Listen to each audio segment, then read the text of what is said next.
late start, only a couple of minutes late. But first, I'd like to welcome you to our local pension board meeting. What I'll first do is we'll need to just okay that we're okay to be recorded, and I think we're ready. Yes. Yeah. So this will be recorded. And first item is a welcome to everybody. And what I shall do is I shall go this way round because I think you guys are going to speak first. So we'll let you introduce yourselves first, and then when you get round, I'll then introduce your guys and your chance to speak. You'll have 35 minutes plus 10 minutes Q&A. So, and it depends on yourselves. If you want us to interrupt you in your presentations, please say so, or if you're just happy to continue and then wait for questions at the end. We'll play it according to how you want it.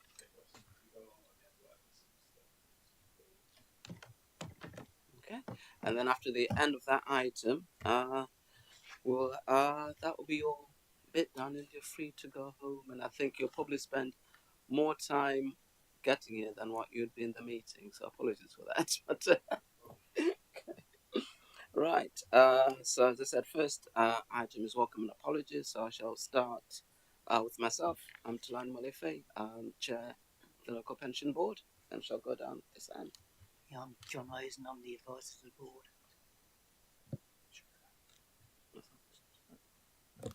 I'm Patrick O'Hara. I head up the responsible investment and stewardship team at LGPS Central. Richard Lord-Deeks, I'm the Chief Executive at LGPS Central. Mark Davies, I head up the public markets investment team at LGPS Central.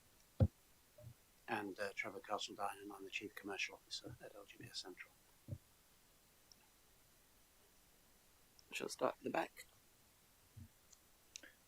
Kieran Guilfoyle, I'm the investment officer for the pensions and treasury management team here at the council. Jo Toomey, governance officer for the fund. Sarah Stevenson, head of business services centre with responsibility for pensions administration. Alison Roberts, I work on the pensions administration team.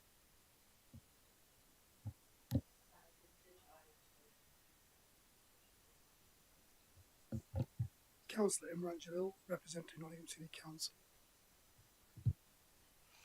Mark Evanstall, scheme member representing JMB Union. I'm Noel McMenamin. I'm the governance officer for this particular meeting. Okay. Right, what we shall do is we shall suspend items 1, 2, and 3 and just go straight into the presentation by LGPS Central, which will have an update. And it's nice to see you guys because some of us saw you at the conference, so it's nice to see you again and online at the last Central Chairs meeting. So, Thank you. So I'll just do a bit of an intro before I hand over to colleagues. So my name's Richard. I've introduced myself. I've been at LGPS Central now for 5 months, so I still feel like the new boy, although I'm not anymore. What can I say? So I spent those first 5 months getting to know our partner funds. This is the 3rd time I've been in Nottingham. I've been to visit all our partner funds in situ. It's been really helpful to understand the issues from them and get up to speed. I've also spent time getting to know our team. It's a very good team. It's very diverse, despite what you see in front of you today. And I've been using that to build a bit of a strategy that we're going to launch fairly soon, which is I'll talk a bit about at the end of the presentation. The other thing I was just going to flag was the pensions review. So I thought I'd come to the LGPS. It'd be nice and quiet. I came from Royal Mail where there was a lot going on, and I've arrived smack bang in the middle of a pensions review. It's very exciting. The government has got 2 objectives. One is to improve outcomes for members, and the second is to increase investment in UK productive finance. And they don't see those 2 things as mutually exclusive. And it's been good to engage with them. They've been very positive about pooling, and I'll talk a bit about that at the end as well. But with that, I'll hand over to Trevor to talk a little bit about our products. Yeah, thanks. I'll put my sorry, I'm going the wrong way through my presentation. Yeah, if we want to move on to the next page. I think that I don't know, Richard, whether you want to talk about these the landscape, but certainly we know that we're in a place where central government has changed and where we exist because of initiatives that are about 10 years old across the local government pension sector, where there's been encouragement from central government to create pools of assets. And this rhetoric has been ramped up again by the new government with launching a pensions review, specifically looking at the local government pension sector as well as the pension sector more broadly. We're in the midst of that.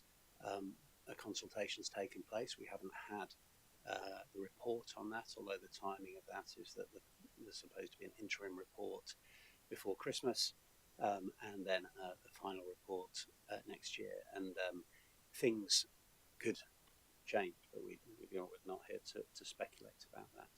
So I guess the key focus, however, is making sure that as a pool we're successful. And so moving on to the next page, that means that what we need to do from your perspective, it's nicely animated, is we need to continue to offer you the right products and services, and that's investment products. When we say products, these are investments that you can effectively buy from us, or you can give us your money to invest through. We need to build the confidence across our partner funds that we can deliver good investment performance and good service.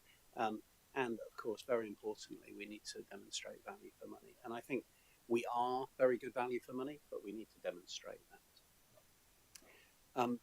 So if we look at the progress that we've made to date, and this looks across all of our partner funds. Across the whole, approximately 44% of our partner funds assets are pooled. This varies from day to day because obviously assets go up and down, but we usually sort of kind of say just around about half, and certainly just under half under pool management. There's a bunch of investments which all of our partner funds have, which are invested through Legal and General Investment Management. Those are passive investment products. They were procured jointly in an exercise between the Seven Shires exercise, it was called. It was collaboratively procured, and actually got a very, very good price for this. But it happened before pooling, and therefore, due to a sort of slight tweak in the rules, unfortunately it's not allowed to be treated as pooled at the moment because we don't oversee it. But actually, it's hoped that by the end of the year we will be overseeing that, and Patrick might talk a little bit more about this. But one of the important parts of that oversight will be voting the shares there and exercising stewardship. If we zip down into Nottinghamshire there, you'll see actually one of the smallest levels of pooling with us at the moment at 20%, and indeed even after those collaboratively procured products are pooled, you'll still be at the bottom end of pooling. Part of this is to do with the very specific approach that you have to constructing your equities portfolio, which is unique, nearly unique amongst our partner funds.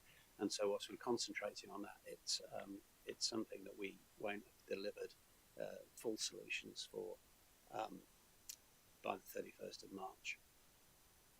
But if you look at if we go on to the next page, we can just look at the progression.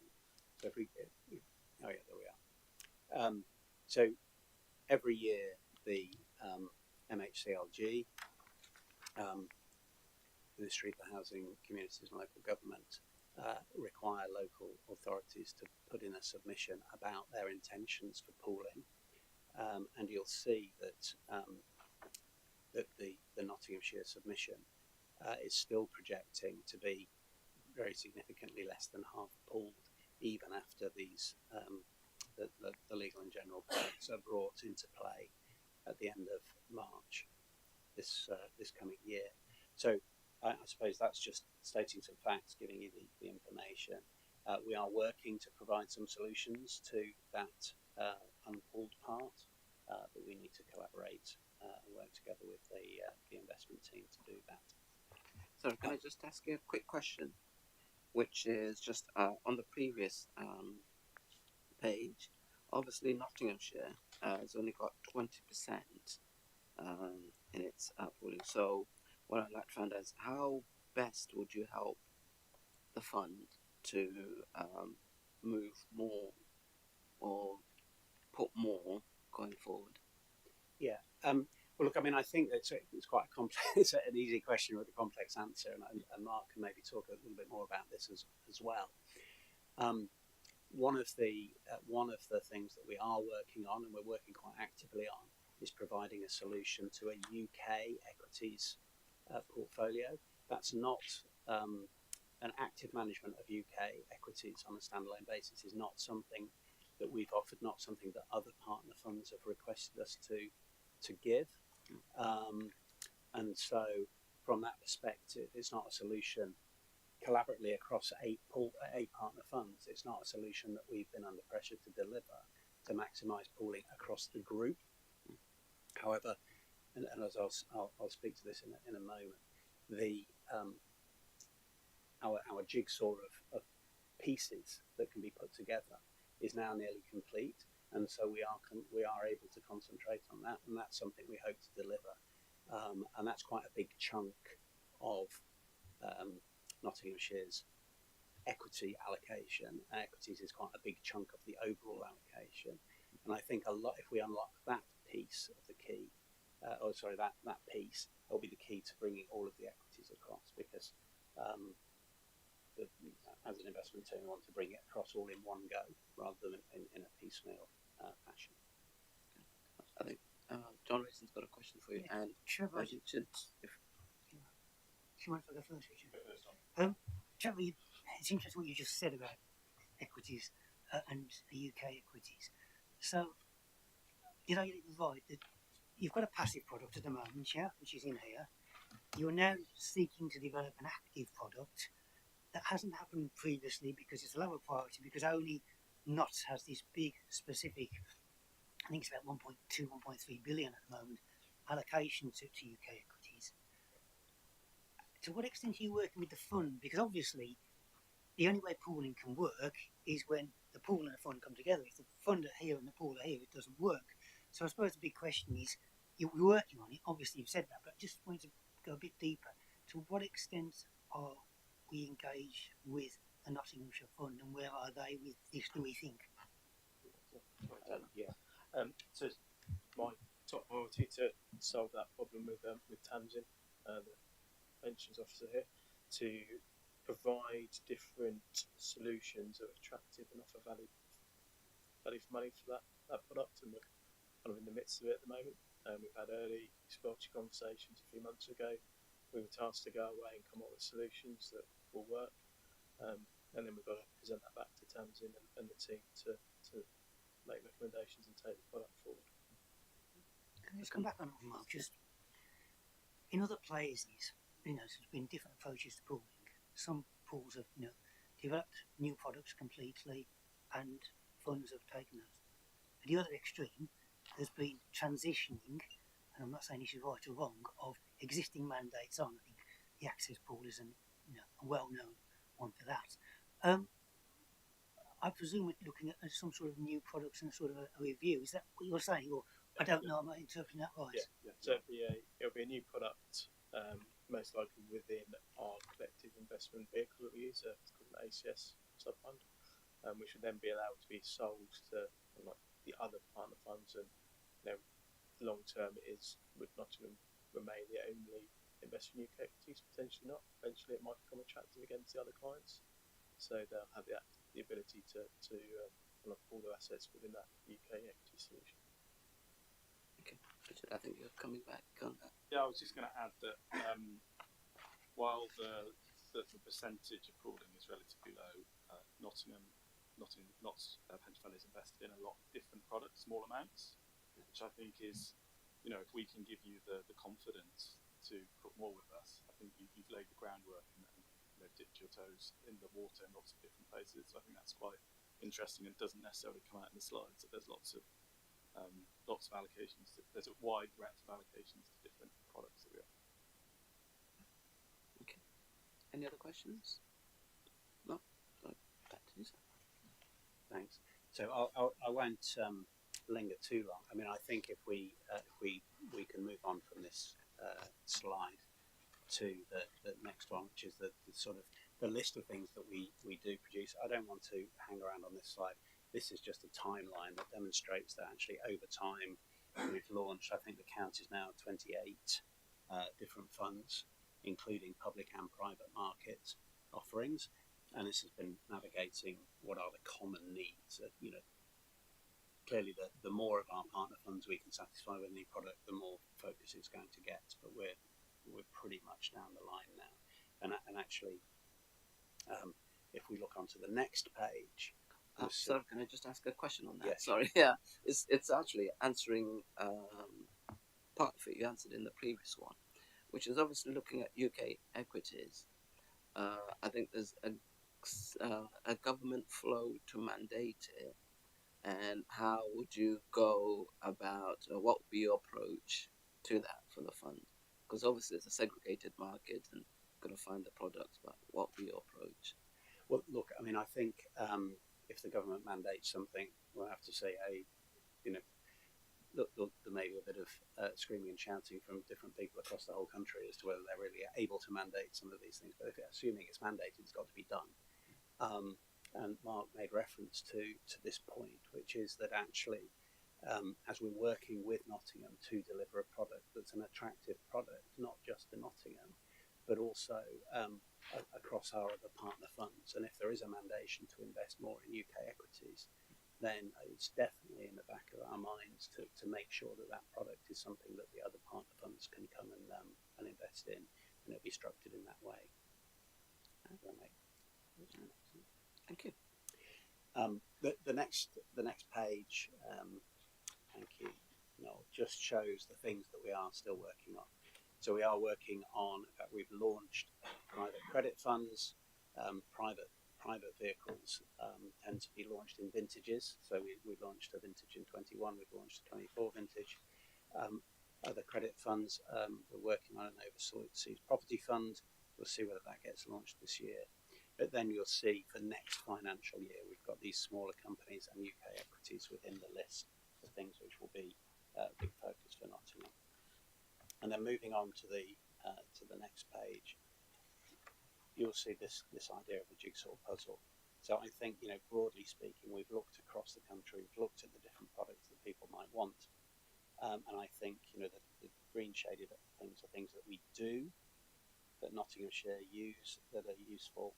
The ones that are white shaded are still gaps potentially that we can fill for Nottingham, but it's, we're working very hard on those. And I think, as well as providing good products, I think the important thing is to provide good performance with those products, good post-cost performance. And maybe I'll hand over to Mark to talk a little bit about that. Thank you. Just on the next slide, there are some headlines around kind of the key products in the public market space that Nottinghamshire Pension Fund are invested in. So if I take them from left to right, the Global Equity Fund, this is part of the solution that will enable Nottinghamshire to pool a lot more. So whilst we're trying to solve that UK equity allocation, the remainder of the mandate would come into that Global Equity Fund. It is the best equity fund within the LGPS, the best multi-manager fund within the LGPS pooling sector at the moment, so it's performed fantastically well. It's held up recently against the backdrop of the Magnificent Seven, those tech stocks that have been driving global markets for the last year. So it's a product we're incredibly proud of. As Richard said earlier, Nottinghamshire have dipped their toe into that fund, so they have benefited from that performance, and we'll be looking to use that as part of their solution going forward.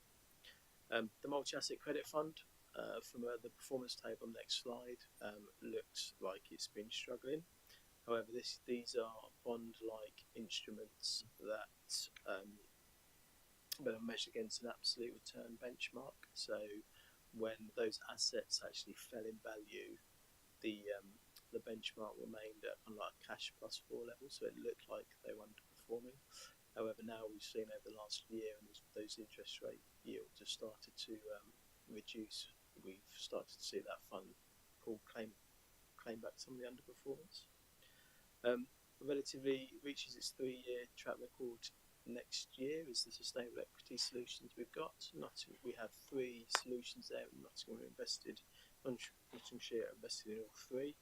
Again, mixed performance across the styles there, but just to give you some background, in sustainable investing, there tends to be style biases. So these are kind of like high growth companies, and over the last couple of years, they have tended to struggle due to kind of the interest rate environment, and then investing more longer duration assets. The emerging market bond fund is performing really well. It's ahead of its performance objective and target.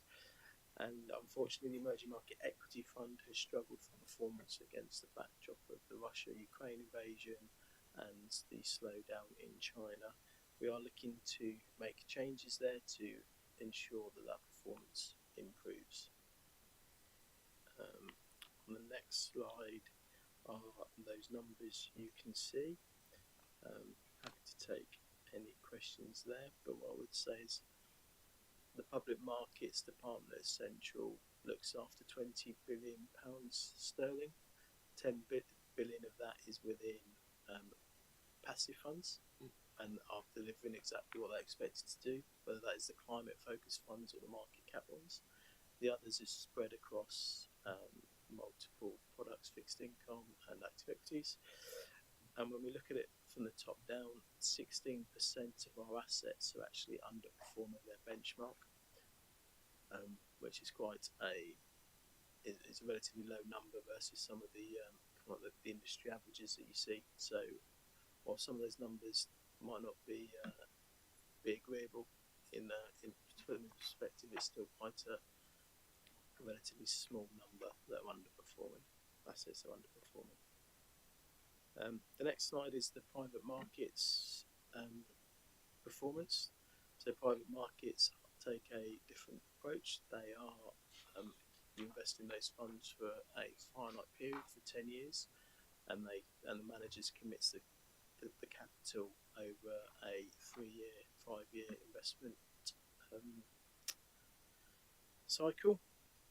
And therefore, it's quite early days in the performance calculations in those numbers. The early private equity funds that we did launch, however, are there or thereabouts in their performance objectives. So again, an asset class we're particularly pleased with. Can I just ask a question on that, which is obviously and is linked to the market backdrop. But in terms of the ethical investment and the ESG, obviously over time there may be regimes of governments that or companies that might be questionable in their practices, or things like human rights. So in terms of your ethical and your ESG, how do you handle when you come up with things like that? So I'll take it from my side, and we've got Patrick who'll probably spend the rest of the presentation talking about our approach to responsible investing. But it's fully integrated. Patrick's team sits next to my team, and they join us in meetings when we're having those conversations with the fund managers, and question the managers that pick the stocks or the positions on those items that are of concern. And I mean, it's a two-way conversation really. We don't exclude positions, but we do kind of air our view and our opinion, and we ultimately hold the voting rights as well. So part of Patrick's team, the remit is to vote on those companies' AGMs and proxy votes. So we can, I'm sure you'll touch on the escalation process. Yeah, sure. I can handle that in my section if you like. Okay, yeah. I'll handle it in your section then. Yeah. and I think that will add clarity to the conversation. Yeah. Thank you. Which is now. Yeah. Over to Patrick. And this is any other questions for me? Thank you. Yeah, thanks very much for the opportunity to come speak to you today about responsible investment. It's something that's very important at LGPS Central, as Mark just alluded to. It's very important to our partner funds as well. And I won't read out that definition to you. I'm sure you've seen it before, but the basic principle here is that it's our conviction that by integrating environmental, social and governance factors into the investment process, inevitably make better informed investment decisions that leads to better outcomes, both for us as investors over the longer term, because of the factors that you just alluded to there, Chair, but also it leads to better outcomes for other stakeholders. So we recognise that companies need to consider now not just shareholder value, they need to consider their employees' interests, how they interact with society, their customers, how they interact with governments, regulators. All of these are important factors that contribute to the performance of a company over the longer term. So this is entirely in keeping with our sort of fiduciary responsibility and the type of attractive investment returns we aspire to deliver to you and our other partner funds. So if you could move on to the next slide, please. So, as I mentioned, ESG integration is a key aspect of responsible investment. The other aspect of that is stewardship. So we recognise that as owners of these companies, we're not just speculators in the share price, we have ownership responsibilities that come with that. We obviously own a small chunk of a company in an investment portfolio, nevertheless we are owners, and that provides certain rights. So we can engage with management, they will listen to us, they will talk to us. We do get to vote at their AGM, and we can integrate considerations into how we vote. So we can integrate factors around remuneration, whether we think it's excessive or how it's been calculated, and we can vote against remuneration. We can vote against directors and the CEO, depending on how we perform, on how we think they perform, and including environmental and social issues and risks that the company should be managing. So that's part of our voting process. We can also turn up at the AGM and ask all questions of management, which is quite a powerful tool. So you'll see there the escalation process that we've defined, and the end game of that is the threat of divestment and litigation, which is still quite nascent in terms of the investment community, but it's definitely something that is evolving and will continue to evolve in the future. So if we could move on to the next slide, please. So the benefits of stewardship are that we can protect and enhance value and get companies to manage their risks better, which over the long term should lead to better performance and better returns. We can influence corporate behaviour in a positive way. We can share our experience of best practice by talking to other companies in the sector. And we can align our portfolios with our values and come as investors. So there are lots of reasons and benefits, some of them altruistic, others not, associated with good stewardship. So moving on to the next slide, please. There's just a couple of examples of some of the engagements we've undertaken on the climate transition, on bribery and corruption, on on bank lending to new coal and fossil fuel development. We can engage collaboratively with other investors and other investor groups. Like the 30% Club is a diversity-based initiative, Climate Action 100. There's an international initiative for investors and asset owners engaging with companies on the climate transition. So it helps us to speak with one voice to companies, which is obviously beneficial to the company as well. And there are various organisations that we also participate in, like LAT, which you will have heard of, and the UN Principles for Responsible Investment. And advocacy is also an important part of our stewardship toolkit. So by engaging with a company, you can change a company's behaviour, but you can't change a whole industry, and companies are often reluctant to act in a way that may create in the short term a competitive disadvantage for them. For example, like being more transparent about their tax. But if you engage with governments and policymakers and regulators, like listing authorities, for example, you can affect whole industries and bring about more rapid change that affects whole industries and sectors and whole economies. So that's an important part. And it's also important to represent the interests of investors in these discussions that are taking place on an ongoing basis. So if we could move on to the next one, please. Human rights, you'll be pleased to hear that human rights is one of our core engagement themes. So we've recently engaged with one of our managers, property manager, to implement a human rights policy, non-slavery policy across all of their operations. We're involved with various initiatives. We've just recently engaged with a company operating in Western Sahara, asking that company to have enhanced due diligence and enhanced human rights policies when operating in conflict zones, which the company's been very forthcoming about in terms of that engagement. Following on from Mark's point in answer to your question, we debated quite intensively at LGPS Central when we considered our response to the Russian invasion of Ukraine. And that went across all of the organisation, all of our partner funds and even our board. I think we landed on quite a good position that was quite nuanced, reflecting our responsibilities as investors, but also our obligations as wider citizens. So that's the kind of thing where we will take those sort of positions when it's appropriate to do so. We'll engage with companies on their human rights policies, particularly where engaged in conflict zones, and we can engage with governments. We are investors in government bonds, and that does create an opportunity in collaboration with other investors to engage with governments on these things. We recently wrote to the UK government on climate policy.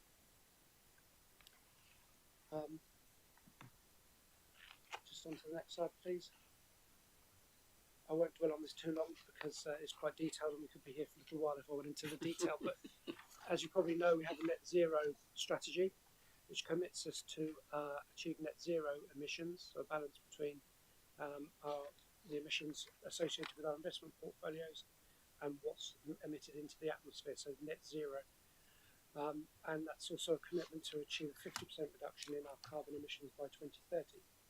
So we're actively working with other investors to engage with companies to get on the right trajectory for this. So you'll see it's going to be a long journey.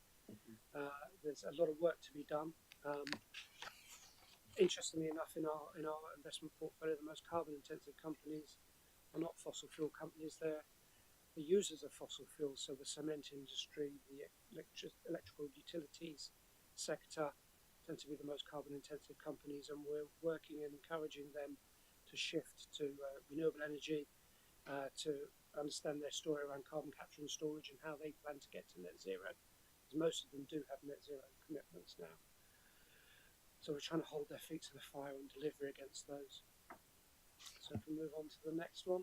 Sorry, I'll just that's just talking about the net zero targets. Yeah. Obviously, you work across different countries and different companies. So when you're looking at your portfolio, which do you give the greater emphasis on?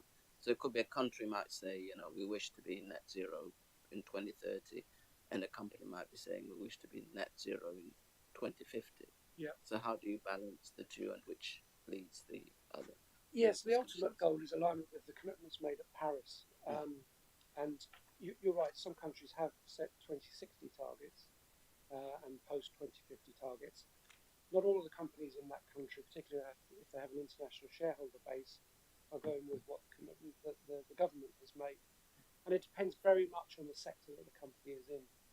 And there's an organisation called the Transition Pathway Initiative that have established pathways for each industry and each sector, mapping out what needs to be done and what needs to happen within that sector to achieve both those interim targets and those long-term targets. And one of the things we insist on them doing is not just setting a 2050 target and pushing everything into the long grass. We expect them to have short-term targets that map out how they're going to get there. And for some sectors like cement and steel, which are heavily reliant on coal generally, there is some technological development or perhaps some reliance on carbon capture and storage that will be needed for them to get there. So that's part of the ongoing dialogue. It's really important that we get transparency. Another key ask is that companies align their net zero targets with their business strategy. It's sometimes easy to see a bit of a misalignment there in terms of how they're investing in our research and development and capital investment, and reconciling that with a net zero strategy is sometimes not obvious. So that's a key sort of conversation that investors are having with large emitters at this point in time. Thank you. No problem. And then another thing that we're working on at the moment is trying to do this in private markets. So we reached a certain point in public markets where most public market companies now report their emissions, private companies less so. So we're working on being able to carbon footprint our private market portfolios and working with our private market managers on that. Finding that most of them have net zero targets, finding most of them are embracing renewable energy. You see they're 50-55% of AUM in the value and add opportunistic fund is now invested in renewables. So we are seeing this transition having its own momentum, which is encouraging to see. It's not just driven by regulation. We're moving on to the last one. Sorry, not the last one, second to last one. So you also probably be familiar with the fact that we provide a climate risk monitoring service to the partner funds, which enables them to conduct TCFD reporting. So we're always looking at ways that we can make that more apposite and more insightful. We're trying to capture, as I said, private market emissions, scope 3 emissions.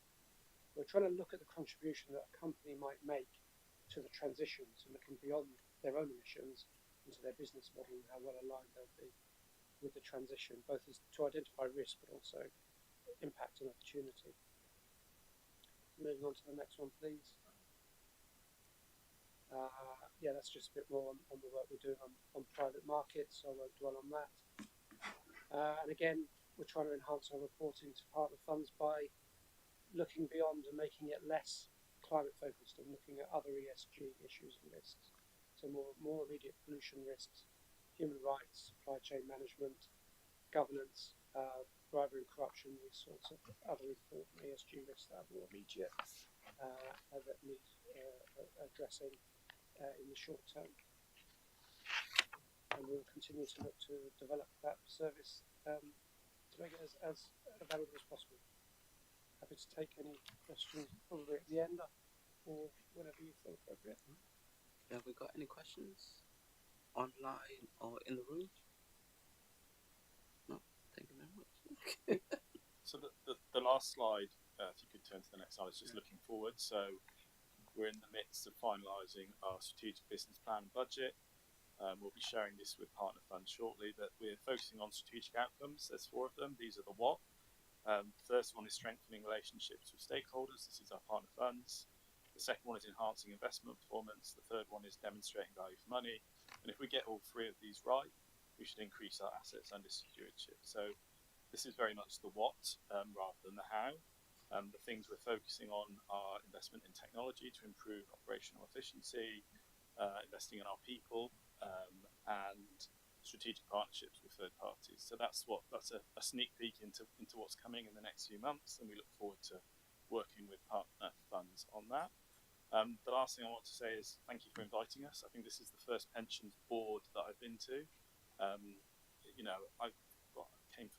worked in the LGPS 10 years ago, a bit more than 10 years ago, and that's when pension boards didn't actually exist. So it's new for me, and I'm getting my head around it. But it's thank you for the invite, and we've really enjoyed coming here. Well, thank you very much for attending. I'll open up any final questions from the room or online. Unfortunately, I've got a couple of tough ones for you. Obviously, you always save the hardest for the last.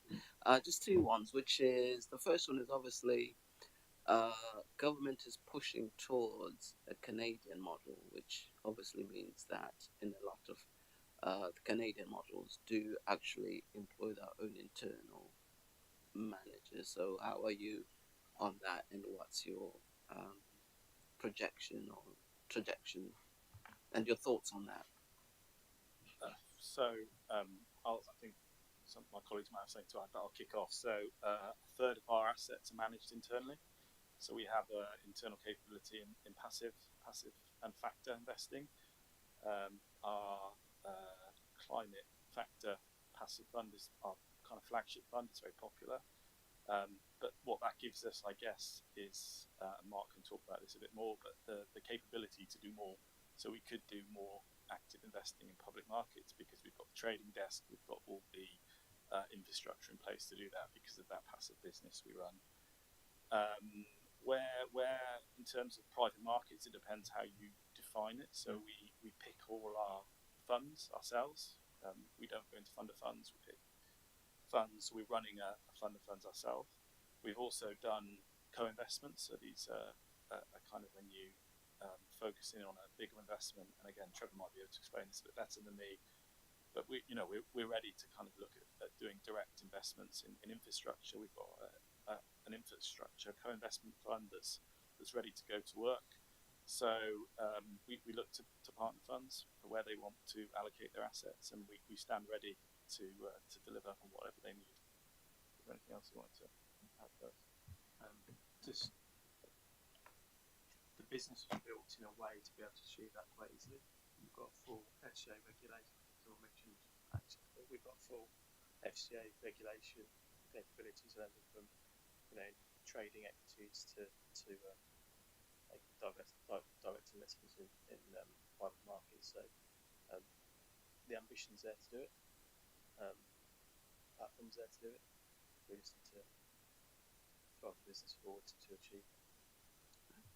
No, I would just like to add, actually, the thing that we were talking about earlier, which is that the UK listed equities is an ideal test case for that, and it would be working with Nottingham. And of course, one of the great benefits of managing assets in-house instead of the sort of standard model across the LGPS is to sort of outsource this to third-party managers. And of course, you're paying quite a lot to third-party managers, and I suppose when you multiply that by lots of billions of pounds, like the percentage cost turns into quite a lot of millions of pounds that we could invest in staff and systems in-house and actually delivering a better value service. And now it's only a better value service if it performs as well. And I think you can't do it on the cheap, but you can do it cheaper than paying third parties because there's no profit motive within our organisation, which obviously third-party investors have. So, I mean, it's key, I think, in the long run to delivering that best value service is to build out our internal capabilities. Not all of our partner funds are supportive of it, and it's part of this journey that Richard's pointed out, is increasing trust and strengthening relationships across all of our partner funds, because ultimately, in order to do anything, we have to get all of our partner funds to align, and we need strong advocacy from people who want to do things amongst the partner funds to help that happen. John, sorry. It's probably worth highlighting that Nottinghamshire, we do run an internal guild actively on mandate for Nottingham specifically. The team work closely with Tamsin and William Bourne on those two allocations. So Nottingham are a supportive shareholder in that kind of approach. I would also add that we do all of our voting already, so we have that functionality and that capability in-house, and very active in terms of engagement. And we have a team of 8 people now. I think they're as capable as any house entity you would find in an investment house. Most of them have worked for extensive amount of time in the industry in our right, so I think we've got that capability in-house as well. You've talked about internal management, and there's no doubt, internal management, if it works, and you're right to point that out, ends up being cheaper than external management. I suppose there's a bit of a chicken and egg situation here, though, isn't there?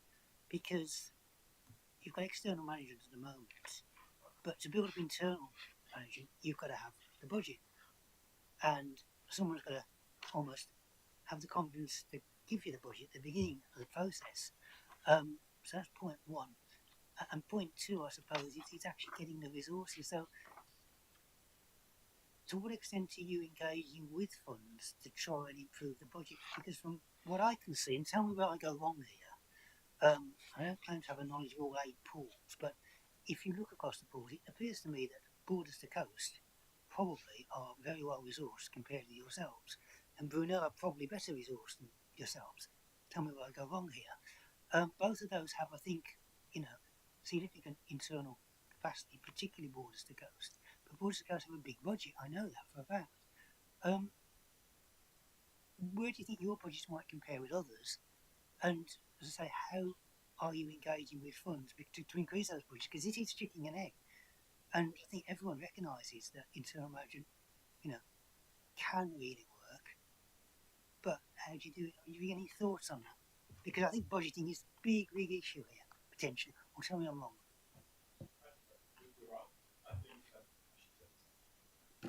You're right. I touched on the strategic business plan at the end there, so it's something we're about to engage the partner funds on.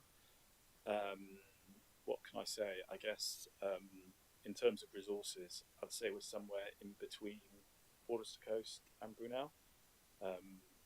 Brunel don't do any internal management from recollection, but Borders to Coast do a similar proportion to us, or maybe slightly more.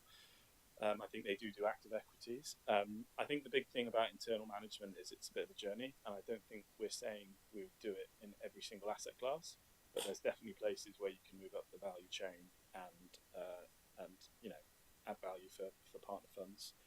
So we want to engage. We want to do it in areas where it's strategically smart to do it, and it's something we're very keen to engage with Nottingham on, because we do need people to be those chickens or eggs. I'm not sure which one.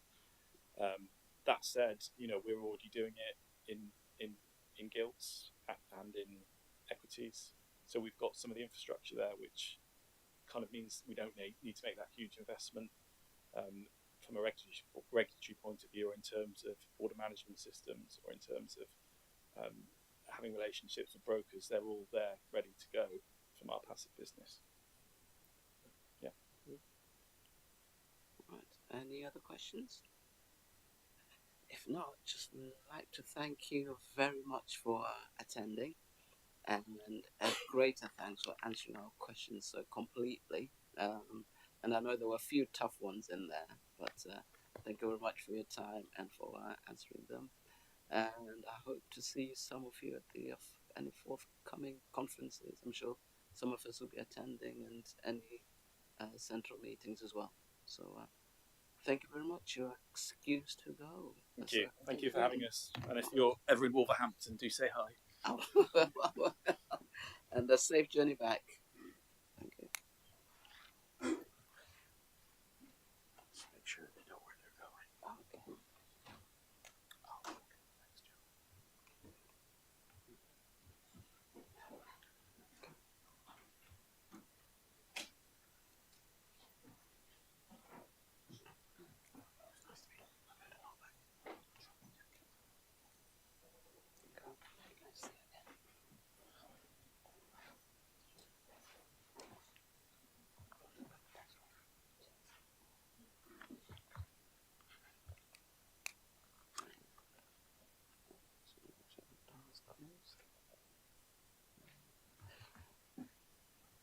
Okay. That's great. All right, thank you very much. I hope you found that very helpful and very instructive. So we shall go back onto our main substantive board and just go through the items 1, 2, and 3, and then we'll be up to date, and then we can have the next items done. So, firstly, just want to welcome those who are online, who are Tasmin, Moira, and Nick. Unfortunately, we can't see you, but welcome. And if you need to ask any questions, feel free to do the usual, just to put your hand up, and we'll do our best to recognize and bring you into the conversation with your questions and answers if required. So we shall go on to the first item, which is minutes of the last meeting. The paperwork has been sent out with the minutes. Can I have a proposer? We just need, if you can agree. Okay, yeah. Are we happy to agree? Great, thank you very much. The next item is apologies for absence. Yes, we've got apologies from Councillor Reggie Dare, who has given apologies. He's on other county council business, and also apology from Councillor Eric Kerry, who now has a standing invite to this meeting, but unfortunately wasn't able to make it on this occasion. Thank you. Next item is declarations of interest by members and officers. Do we have any declarations of interest? No. Thank you very much. We'll move on to the next item, which is... Oh, sorry. Sorry, if we just say on item 4, the formal recommendation was that the presentation and comments be noted. So if we just agree that recommendation, that'd be great, just for completeness. Thank you. I'm happy. Yeah. Thank you. Next item is the local pension board report from our advisor, John Reason. Thanks, Chair. My report's on pages 51 to 66. It covers 6 items. The first 4 of which we covered extensively in a training for an hour and a half this morning. So, if members are content, and that training was recorded for members who weren't there, so they can look at it later. If members are content, I won't labour those first 4 too much. I will go through them quickly. Essentially, what this report seeks to do is to sort of bridge what happened before the election with what's happened since. At the last board, we talked about the consultation outcome of 2023, which looked towards strengthening pooling. On the 15th of May, Simon Hall, the then local government minister, issued a letter which was very interesting because he wrote to funds and asked about approach to efficiencies in management, governance and administration. He asked about the completion of the investment pooling process, barriers to completion, also about levels of expenditure on investment consultants. He also asked about governance, and then he asked a very interesting question. Would you be likely to achieve long-term savings and efficiencies in your LGPS fund if it was to become part of a larger fund through merger with creation of a larger pensions authority?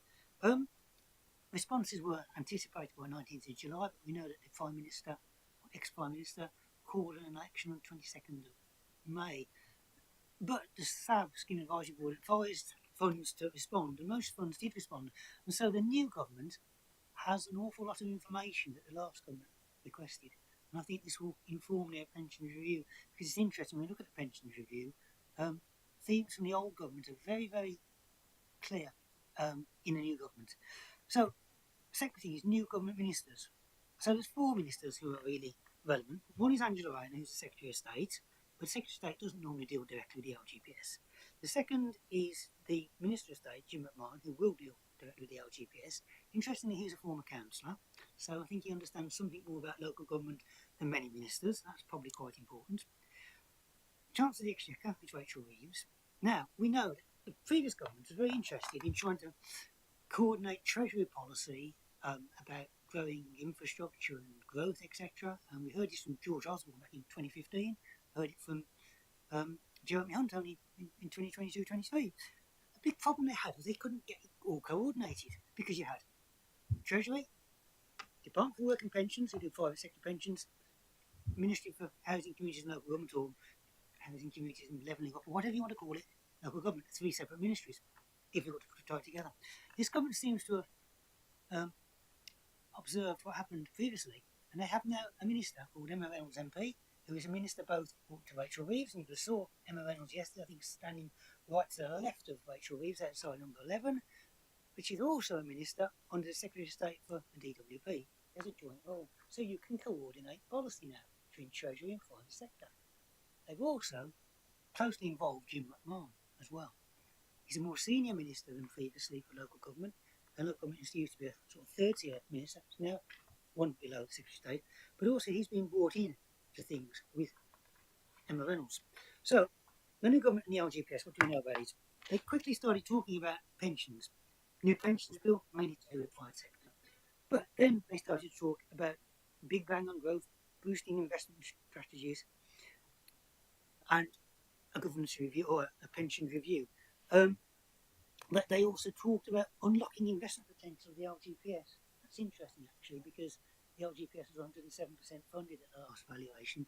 So the investment potential in terms of covering liabilities was met then and probably will be met even more for the next valuation unless markets go wrong. So clearly, I don't think they're talking about it in the context of the LGPS. They're talking about it in the context of the UK economy. 7th of August, again, Rachel Reeves was talking about the Canadian model. Canadian model, very large funds, lots of investment in private markets.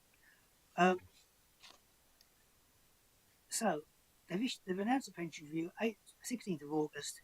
That is working quickly. It only involves defined contribution and LGPS. Why is it that? Well, why is it not in private sector DB? Why not? Why not the unfunded schemes? The answer, the civil service, the police, etc. The answer is defined contribution and LGPS are the two that are open, where there'll be more money going in, where potentially there could be investment. I think that's the real driver for the government, why they're looking at those two areas. So we have a pensions review. Terms of reference are there. Interestingly, the four of those objectives, one of them is tackling fragmentation and inefficiency in the local government pension schemes through consolidation and improved governance. Two words there, consolidation and improved governance. So perhaps they're thinking about consolidation, what Simon Hall was talking about, if you recall. Also, if you go back to 2023, you'll remember the consultation outcome. The previous government talked about reducing the number of pools from 8 to a lesser figure over the medium to long term. Seems to be some continuation there, possibly, and also encouraging further pension investment in UK assets to boost growth across the country. I think I heard that from George Osborne and Jeremy Hunt. So again, it's a similar theme. They've issued a call for evidence. There were 10 questions in there, 5 of which were relevant to the LGPS. Again, they talk about the issue of to what extent has pooling been successful, including specific models of pooling, etc. That links back to strengthening pooling, I think, which the previous government had some clear ideas about, and I think has laid some groundwork and perhaps covered off some of the things which are and aren't practical in the past, but they never got to implement them. And also, what's the potential for a more consolidated LGPS and workplace DC market consolidated? This could have major impact, but I would say it's very clear that any changes to either pool or LGPS structure would be very complex. It would be time consuming. It could divert from the immediate delivery of the actual LGPS service. It could also defect from what ambitions the government might have in terms of trying to get the LGPS to go in certain ways.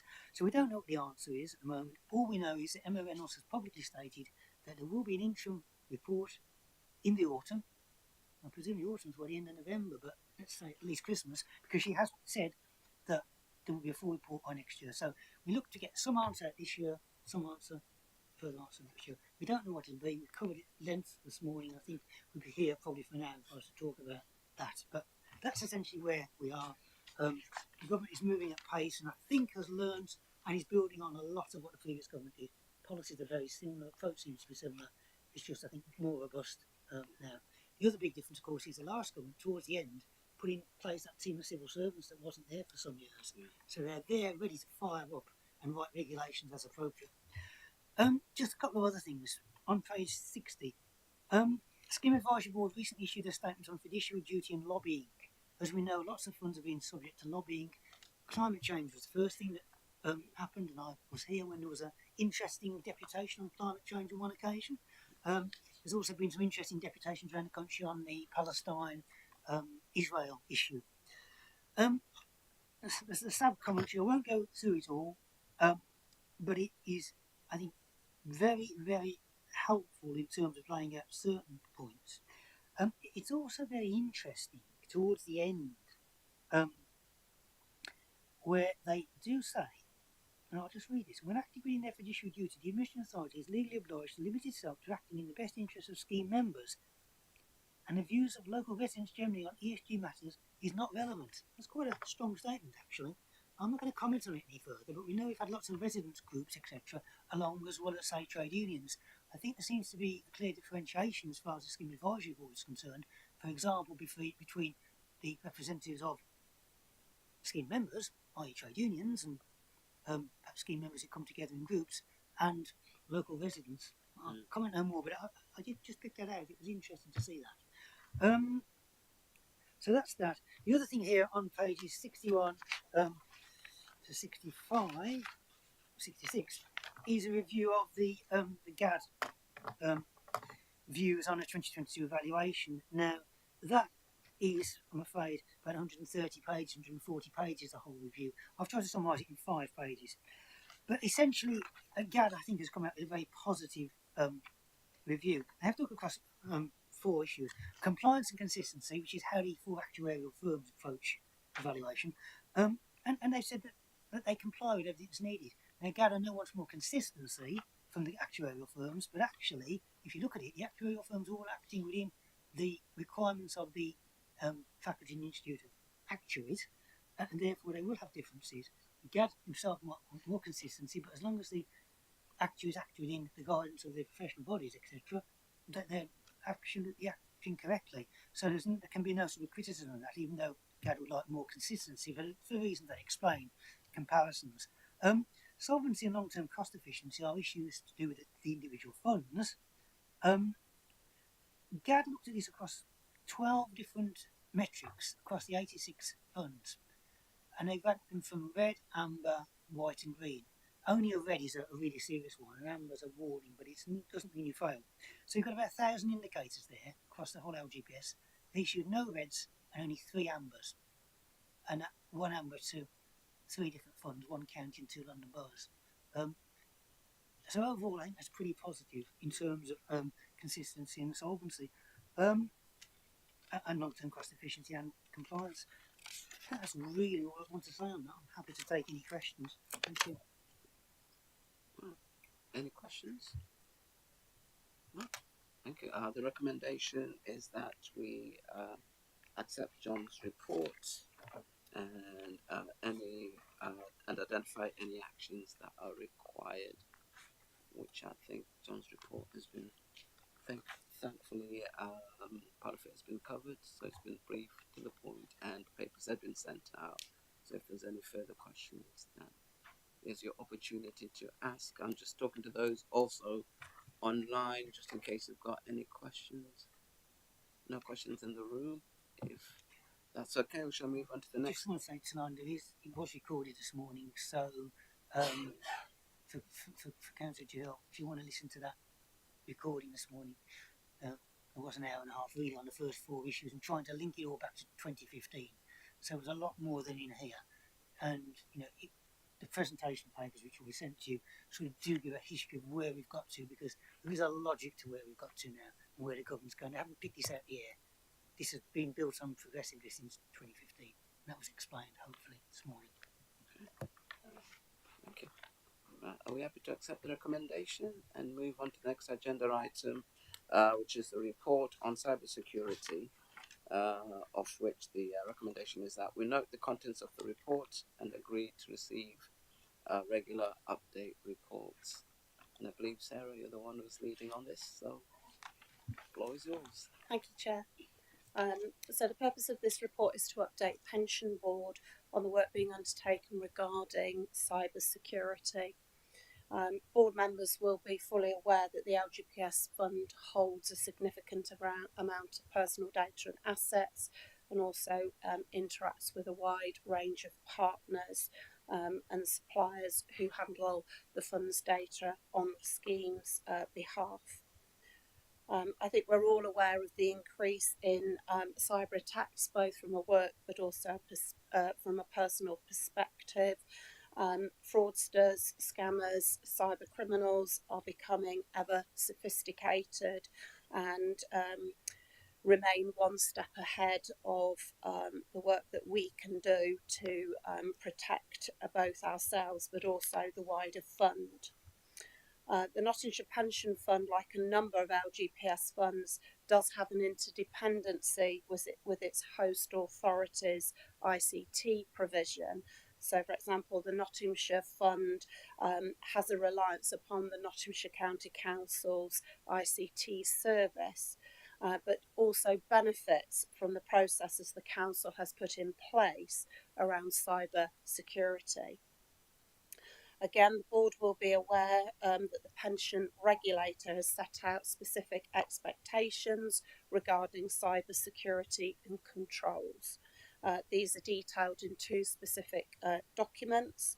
The first one being cyber controls module of the new code of practice, but also the cyber guidance sets out how we actually need to protect the fund. Trustees, which include pensions committee, but also yourselves as board members, as well as scheme managers, remain accountable for the security of the pension scheme information and assets. This means understanding the fund's cyber security risk, ensuring that we are handling data and managing the technology used by the fund to ensure that the appropriate controls are in place. The fund has access to specialist cybersecurity expertise, which we can call on to support us in the event of a cyber attack. The pension regulator also requires us as a fund to take steps to build cyber resilience with the ability to assess and to minimise the risk of a cyber incident occurring. Again, board will be aware that the Nottinghamshire Fund is taking some immediate steps around cyber security, and that we completed the Aon Cyber Scorecard back in November 2023. That scorecard measured or assessed the fund's cyber maturity in 10 specific areas. At that time, our score was 36.6 against an average score across other LGPS funds of 43. And detailed in the report are the sort of like the where we measure against the different quartiles on that cyber scorecard. Since completing that cyber scorecard, we have engaged with Aon and we are doing some very specific work to address the cyber security risks faced by the fund. And board members will no doubt remember the training that they attended in the working group following pensions committee on the 12th of September. I think that was well received by both committee and board members. We also have a number of other immediate pieces of work that we are working on currently. So that is a cyber risk policy that will be presented to Pensions Committee at its meeting in December. We are also working on cyber hygiene guidelines and an incident response plan, which will be presented to committee in March 2025. We would then obviously plan to bring those documents to board for comment as well. The other work that we're also looking at is a data and asset mapping exercise. We did do this originally back in as part of the introduction of GDPR, but obviously now we need to measure or to map that against the development of cyber data and asset mapping exercise. Also undertaking, or we will undertake, a third-party supplier review.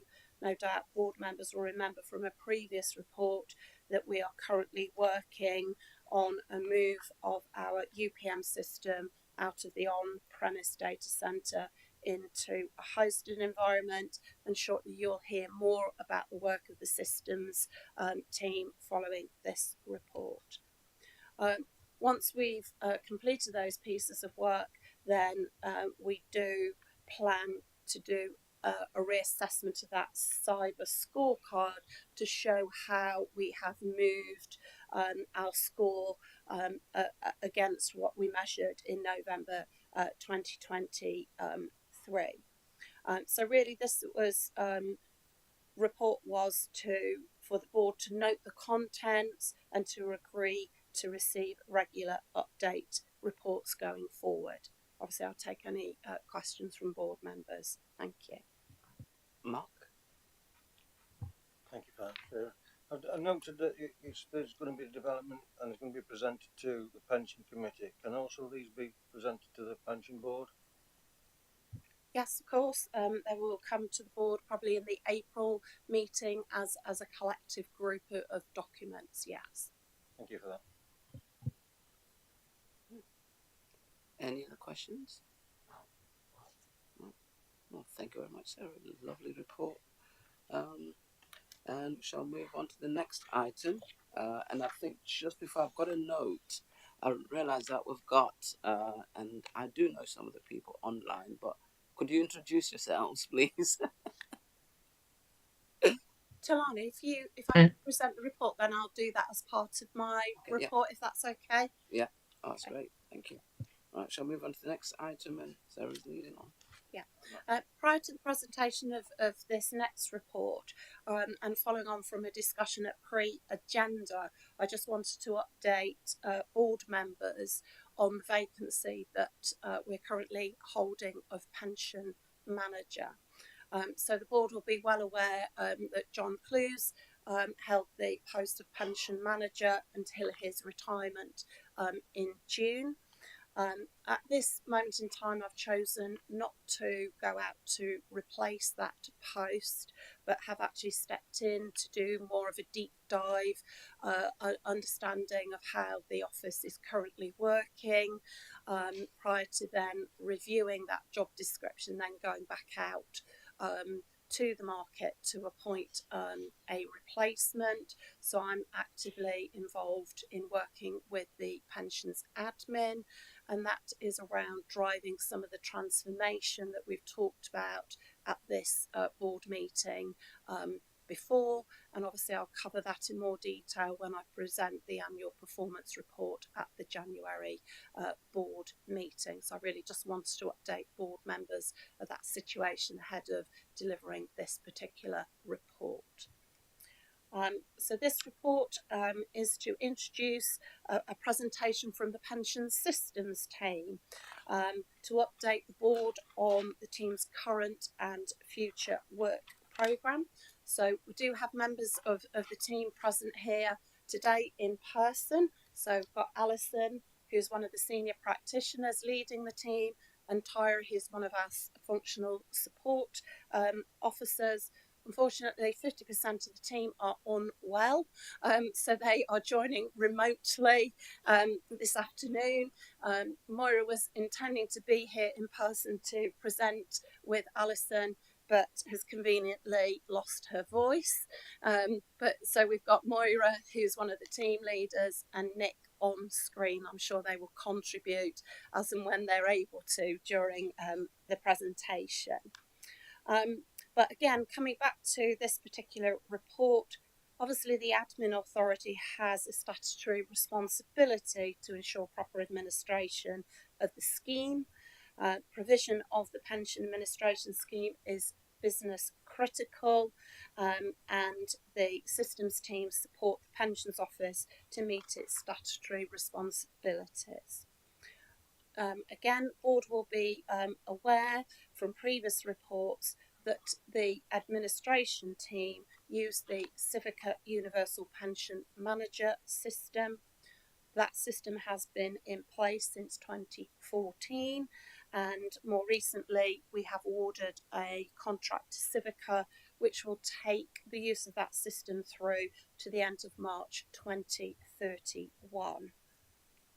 Obviously, that particular system is used to produce a whole range of administration tasks. It calculates pension benefits, it generates letters, it generates reports.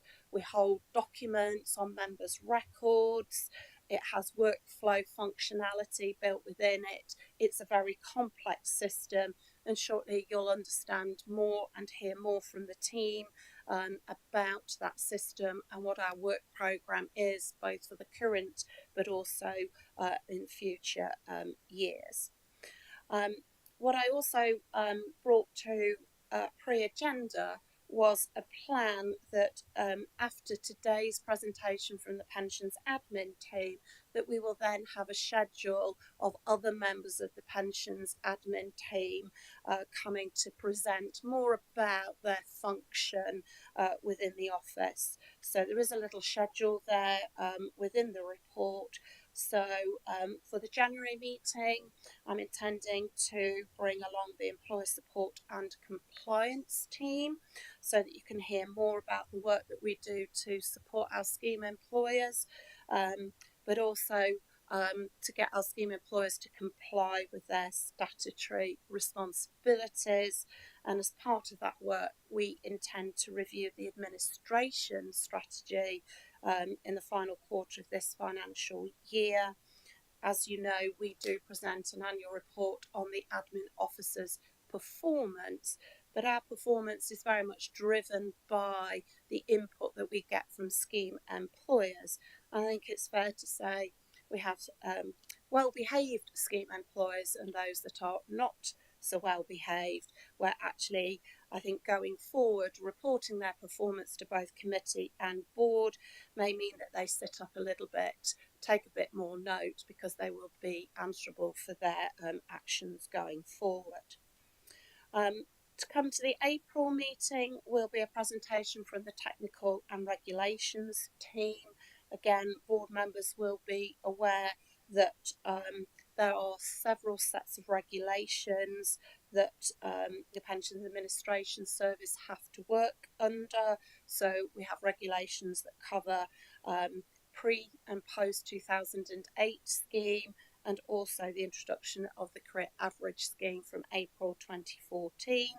So when you come to process benefit calculations for somebody such as myself that's got nearly 30 years service now, although I'll just take the opportunity to say that Maura's actually got in excess of 40 years service with pension, with the pension team. But obviously there's a degree of complexity within those calculations. So I wanted you to hear more from that team about the types of complexity behind the regulation.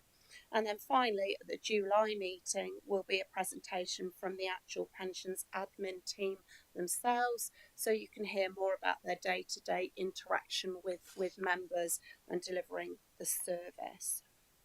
So again, this covering report is to note the contents of the presentation, which Alison will present shortly, but also for you to agree to the proposed schedule as detailed in the report to receive the other presentations as outlined. Thank you. Thank you. So I'm going to hand over to Alison, who's going to do the presentation. Noel, you're going to drive, aren't you, the slides? Yeah, so Alison. Thank you.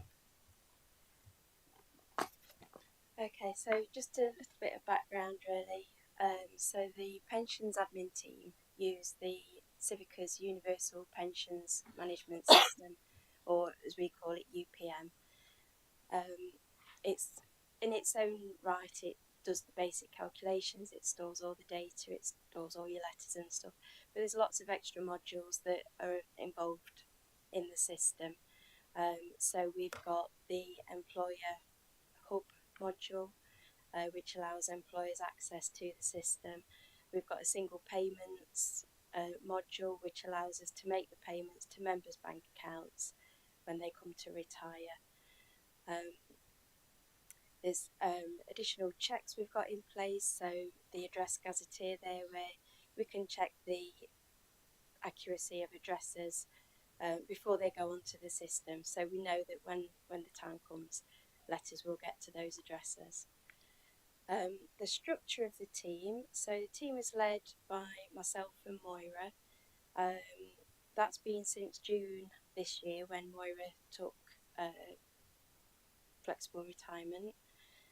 Between us, we've got over 70 years experience. We've worked together as a team, on different teams since 1989. So I think you can say we've earned our stripes. I was going to say never. You're too young. We're supported by Nick Sandu on the team, who's been with us for 10 years. He came over from the payroll team in 2014 when we moved on to UPM.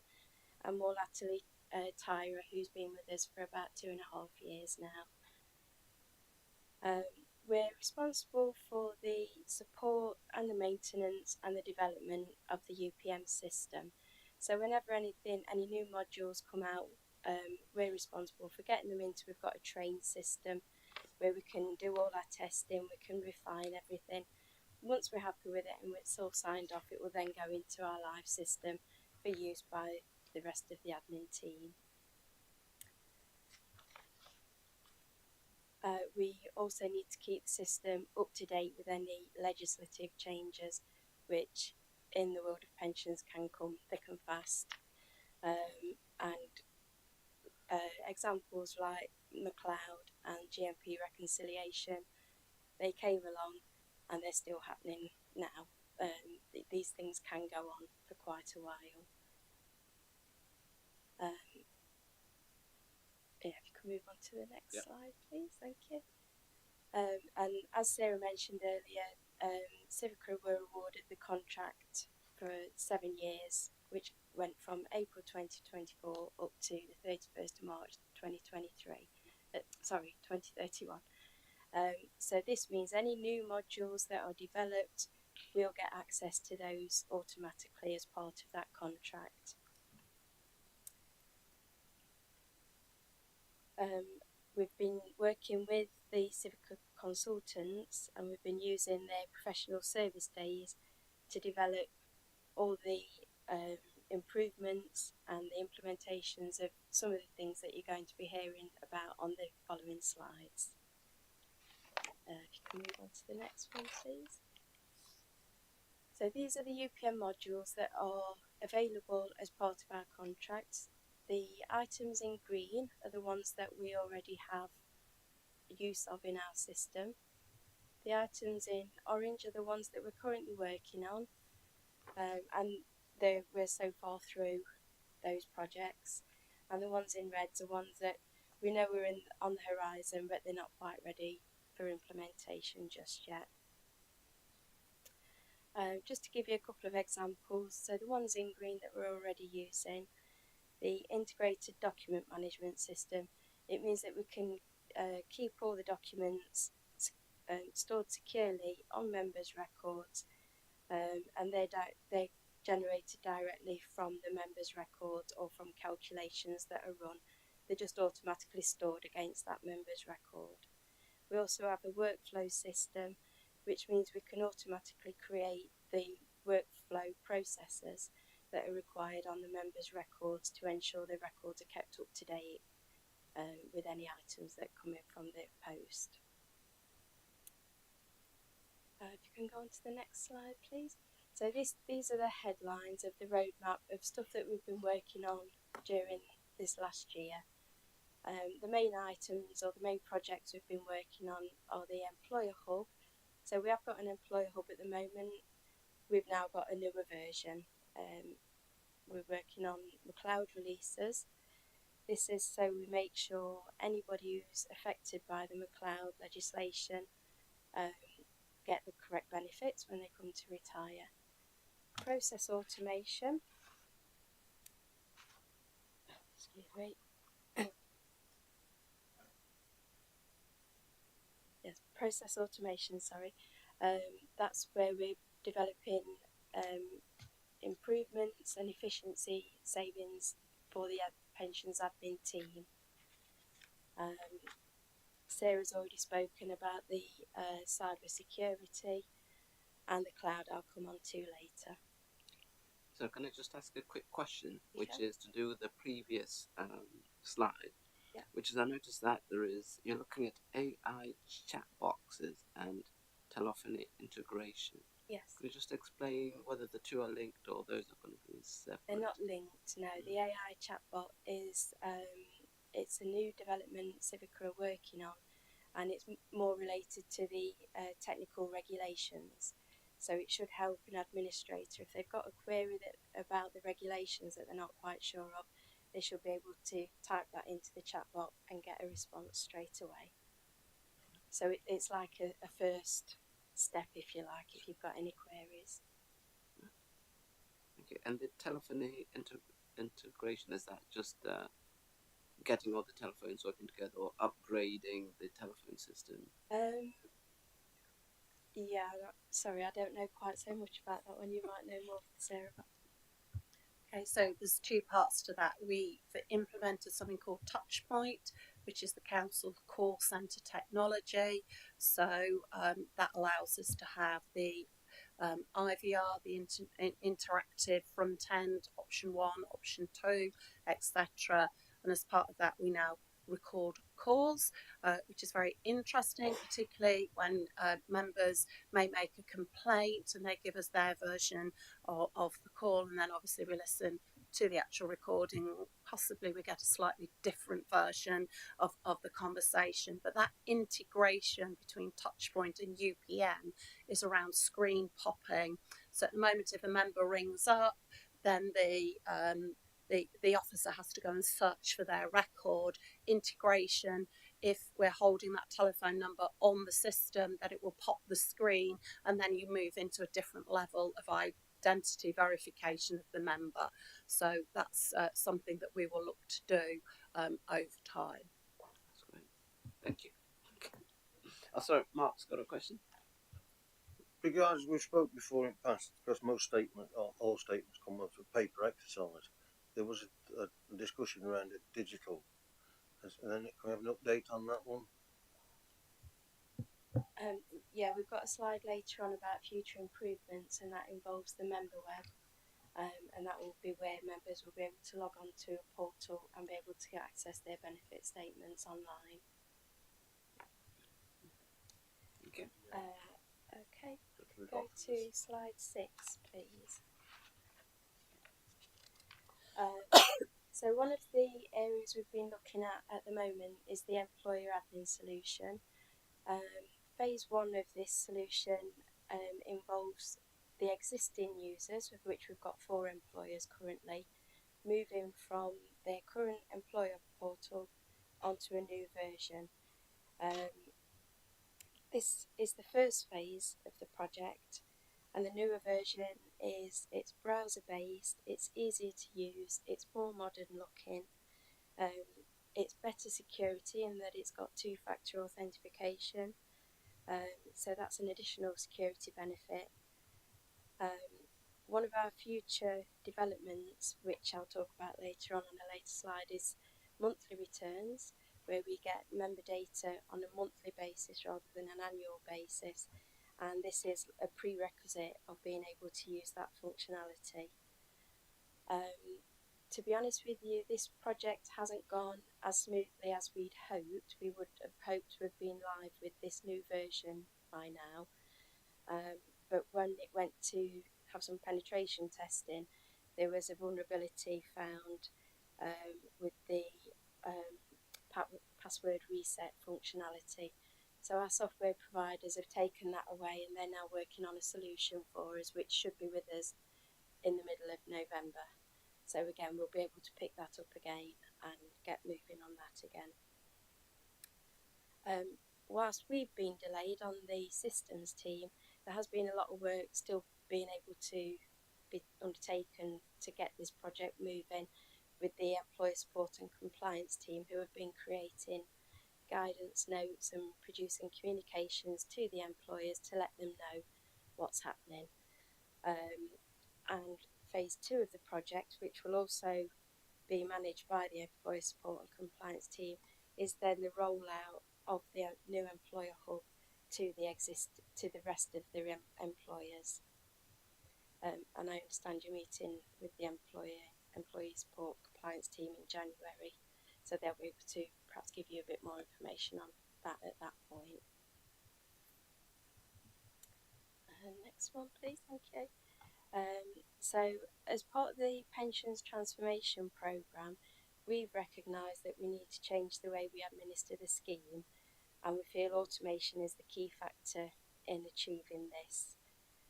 So you can see from these figures here that the fund processes approximately 7,700 early leavers each year. That doesn't include retirements, and 4,500 of these are deferred benefits. Currently, a deferred benefit process takes on average 40 minutes per case, and it would involve 2 pensions administration officers working on those cases. This is the process map of how that process works. and it looks quite straightforward, but that doesn't always take into account all the additional checks that a pensions administrator would need to take before they process a benefit. If you can just move on to slide 8, please. So we've worked in partnership with Civica to develop an automated process where validations and checks are built into the process to replace the checks that would have been undertaken manually by the administrators. So if missing or incorrect information is identified, the process automatically routes to the relevant tray for further investigation. So an example of this is the process might look at the pay figure that was used in a previous year, look at the calculation that it's using this year, and if it's very different, it will drop out into a check tray, and somebody would need to then have a manual intervention in that one. The most straightforward cases using this method take 6 minutes, and they only take one pensions administrator. That leaves the extra time for the people with more experience to look at the more complicated cases and look at these ones that might have fell into the check trays. So our ultimate aim is for the early leavers are processed and letters detailing the members' benefits are sent out within 2 weeks of receiving the notification that the member has left. And then a follow-on from that is that the members will be notified via email. We do have this functionality available in the system at the moment, but we don't use it at the moment because we can't encrypt the data, and we obviously have to be careful and not breach any data protection legislation. That will come in the future once that's been resolved. We'll also, as you mentioned earlier, once the member portal is up and running, any records, any letters like this will be put onto the members portal, so they'll always be able to go and receive that data via the portal. Because this project has gone really well, and we've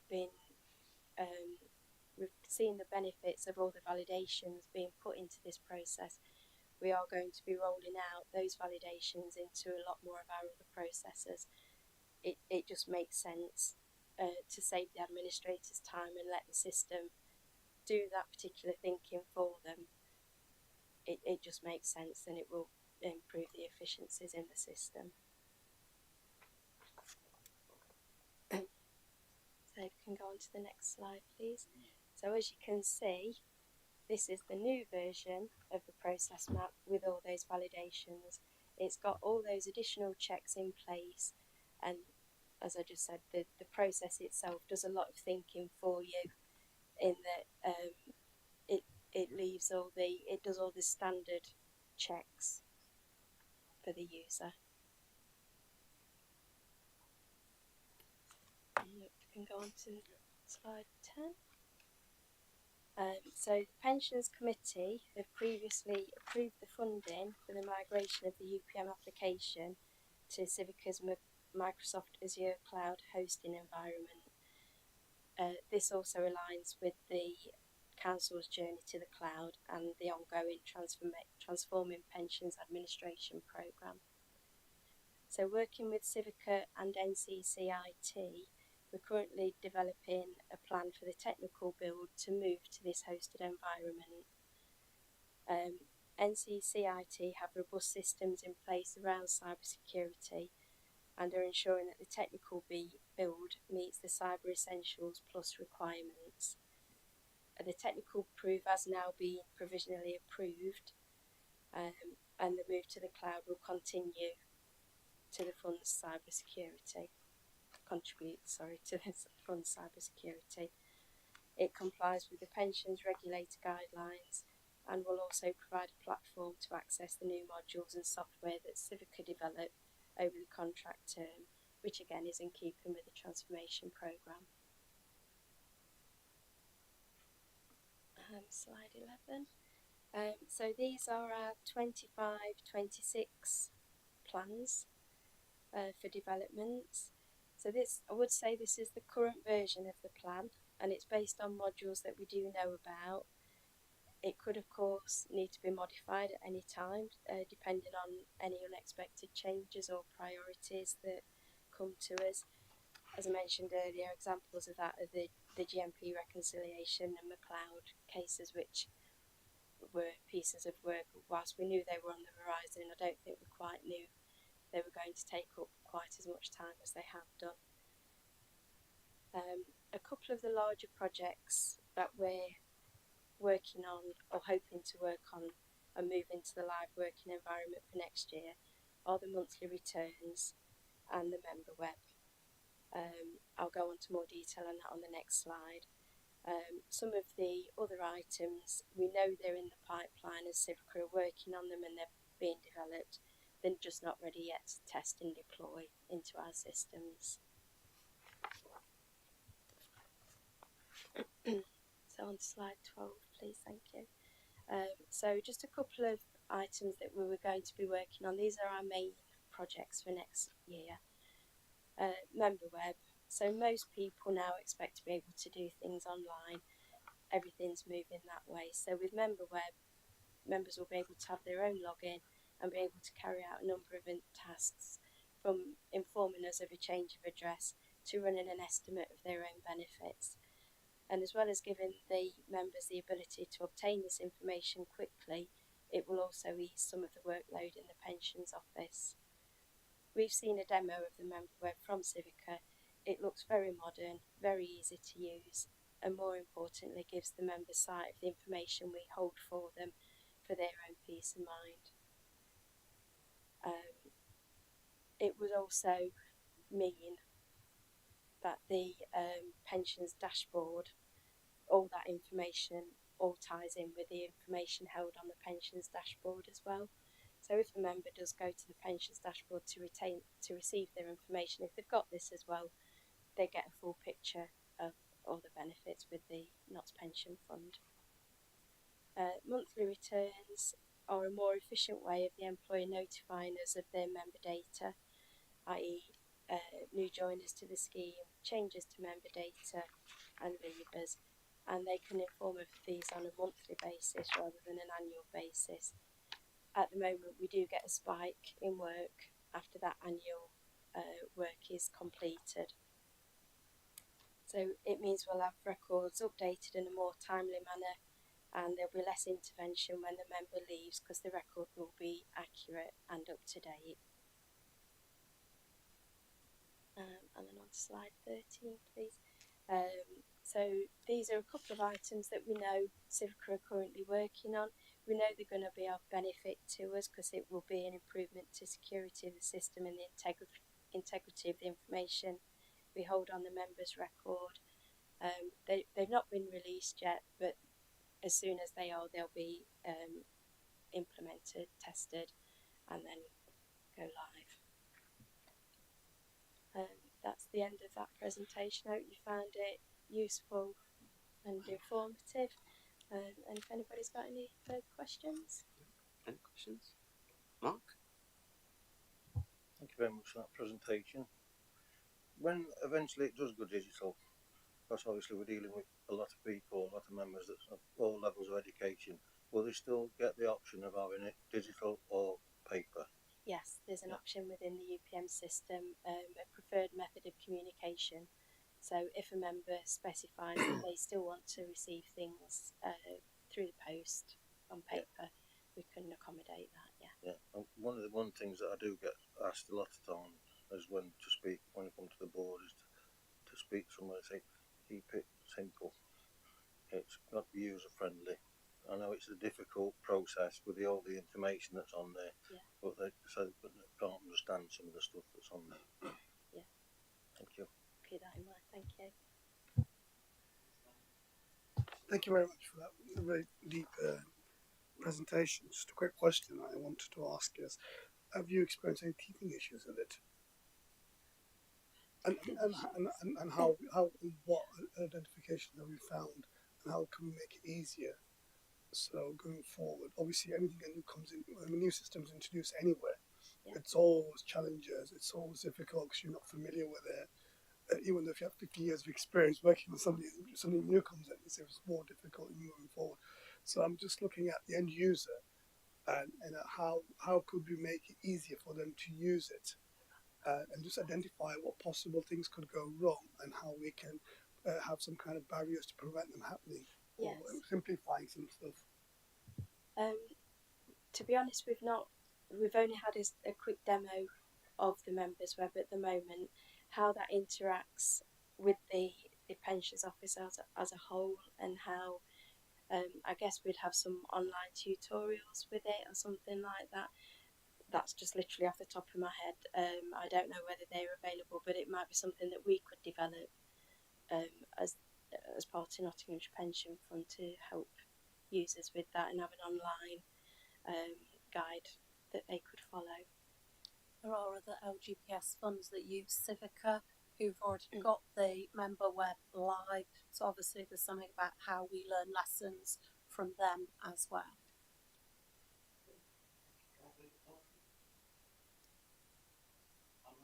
All right. Did you want to ask a question?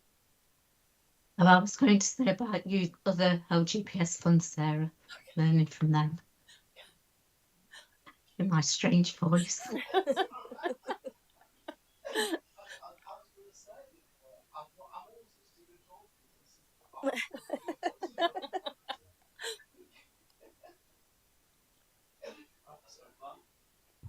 Yeah, well, once eventually, when we do get for it to go live, is it possible to have a presentation to the board? Yeah, that would be a problem. Yeah. Any other questions? No, just a great thank you, Alison. You're welcome. Nice to see you again. Yes, you too.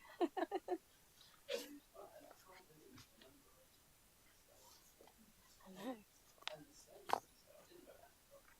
30 years next year. So probably 100 years between the three of us.